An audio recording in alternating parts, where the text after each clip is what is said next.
Good morning. I thought I'd give you a little bit of my history by way of introduction, but let me preface this with saying if you don't care about this kind of stuff, you're welcome not to view this video.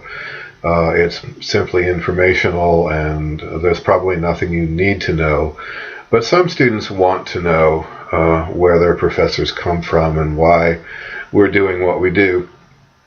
And especially in my case, since my life has been somewhat circular and I didn't really come into this profession the way most people come into it. So I took a kind of a backdoor route, and that has affected the way I teach and the way I think and the way I work with my students. So if you're interested, listen along. If you're not, shut it off. It's fine. But anyway, it seems to me as I think back over my life that my life has been a series of taking rather large risks, and that taking those risks, sometimes foolish risks, I'll grant you, but taking those risks has led my life in interesting directions that I'll tell you about in a moment. So when I was 19, I ran away from home. Now, maybe you can't think of a 19-year-old as running away from home, and I really didn't, except that I took off to go to someplace else, and my parents didn't know where I was for about 3 weeks. So if you consider that running away, I don't know. But anyway, it was a risk. And I ended up in Los Angeles, and I lived in LA for quite some time. And while I was in Los Angeles, I decided to go back to school. I decided that education was really where the key was for me. I didn't even know why, but I knew that I needed to do that. So I went back to school, and at Cal State Northridge and Glendale College, and I thought I wanted to study philosophy. So I enrolled in some philosophy courses and was sort of enjoying them. But the questions that were being asked in those philosophy courses were questions like semantic questions like, I don't know, if a tree falls in the woods and there's nobody around to hear it, does it make a sound? And I'm kind of sitting there thinking, well, that's an interesting question, but what difference does it make in the long run about our lives and the way we live together? What difference does the answer make one way or the other? They were exercises in thinking, and they were good for that. But I was not getting what I needed from the philosophy department. So I took a religion class one semester, primarily because I thought it would be an easy A. I thought it would be just people sitting around talking about their faith or lack thereof. And as long as I showed up, it would be an easy A. I believe it was Introduction to Religion, or it might have been Religion in America. I don't remember the name of the course. But anyway, I quickly found two things. I found, number one, it was going to be a very rigorous academic course in exploring a cultural phenomenon that I was going to be expected to learn about and think coherently about. And the second thing, and the more important thing, was that the questions I wanted to ask about the meaning of life, what is our purpose here, how do we fit into the universe, how do we work with each other, how do we understand ourselves in some kind of ultimate context, what's the value of education, what's the value of other social structures. Those questions were being asked, and the answers were being pursued in the religious studies department, not in the philosophy department.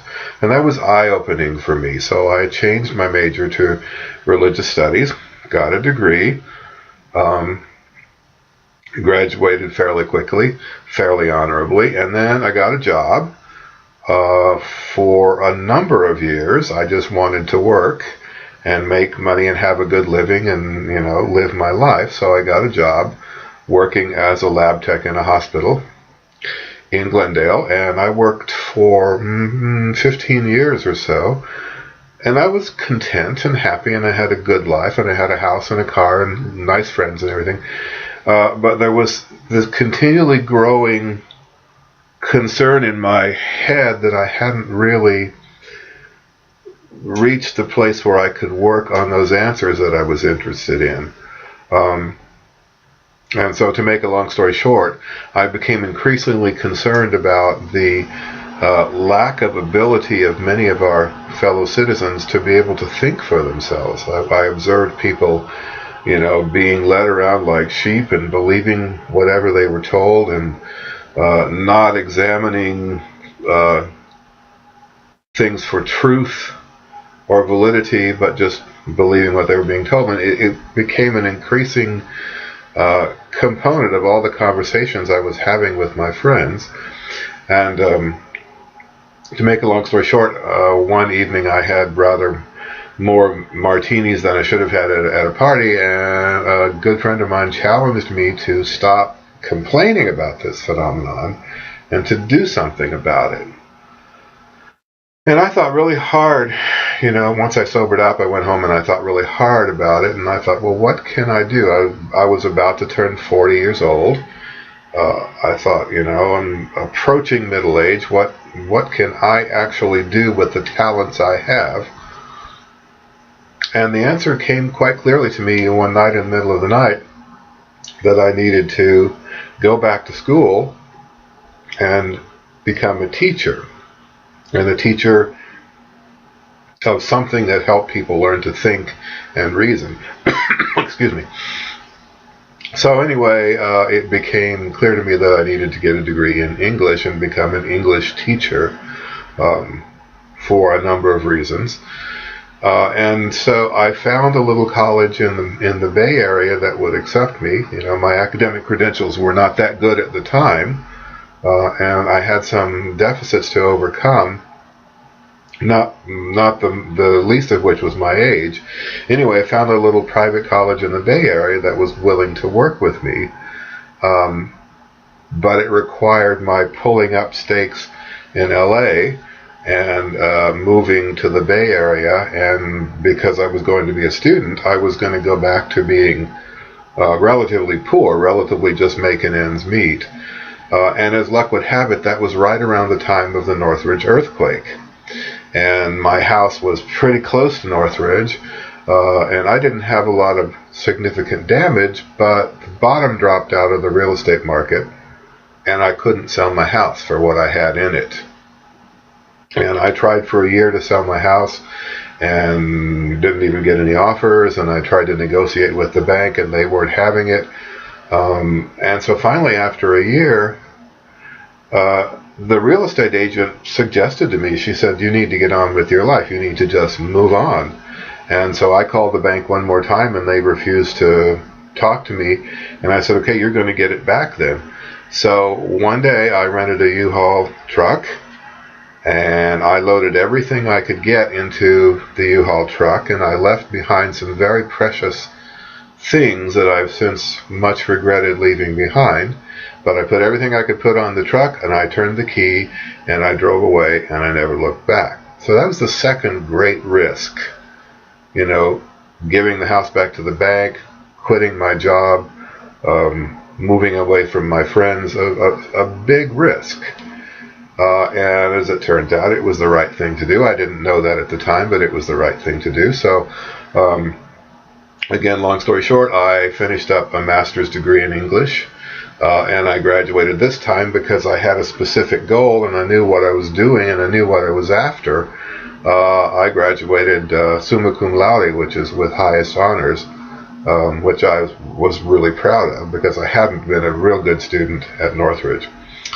And I was working in San Francisco, and I graduated, and I started looking around, and I saw that there was a job opening at College of the Desert in Palm Desert, where I had actually never been before. I'd been to Palm Springs, but never Palm Desert. And so I called up and I said I'm interested in the job, and the dean and some other faculty members called me and interviewed me by phone in San Francisco. And they said, well, yeah, you can have the job if you want it. And I said, okay, I'll take the job. When do classes start was my reasonable question. And they said Thursday. Now, this was on a Friday afternoon. And I said, you mean next Thursday? And they said, yeah, and if you want the job, you have to be here on Thursday. So there wasn't even time to think. I threw a few things in my car and I drove to the desert, and I checked into the first cheap motel that I could find. And I commuted back and forth because I had 2 jobs and an apartment in the Bay Area that I had to deal with, and so I flew up there on weekends and flew back Monday evening and taught my classes during the week, and then did this whole thing over again the next week.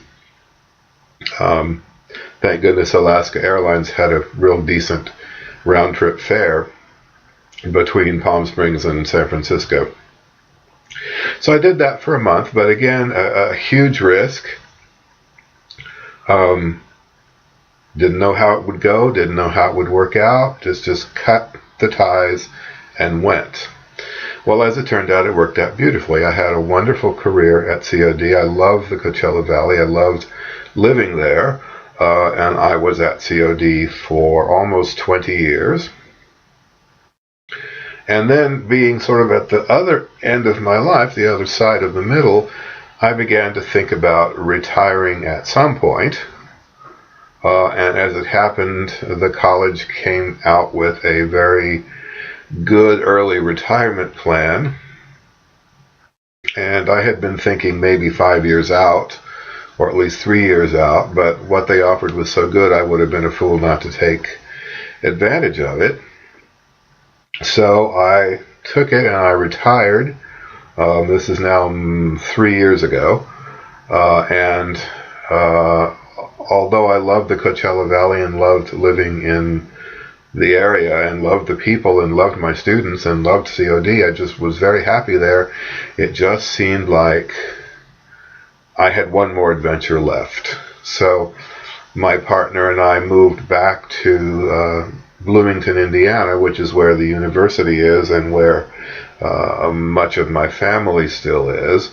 And this wasn't quite as much of a risk because we had prepared for it. We had even bought a house here in Indiana with the plan of retiring 3 years out. We just had to make a 3-year plan became a 3-month plan, and that was the real risk because the college came out with this offer in February, and we had to make a decision in about a month, and we had to resign and be gone by the end of May. So there again, what was a 3-year plan became suddenly a 3-month plan that we had to accomplish. It wasn't as huge a risk because we did have things prepared. But that's the story of my life. We're now living near Bloomington. We have a lovely place in the country on the 10 acres, and maybe I'll put up another little video just in case you're interested. But that's the story of my life. It's been kind of, backdoor kinds of things, taking risks and not being quite sure where they were going to go, not being quite prepared, but taking the risk anyway.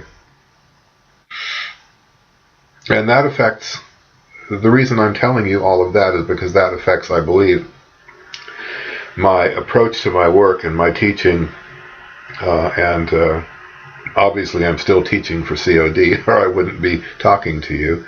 I'm teaching part-time online for them, and I still love it. But my life's had that kind of loopy shape to it, and so it makes me respect my students' journeys a lot because I've been there.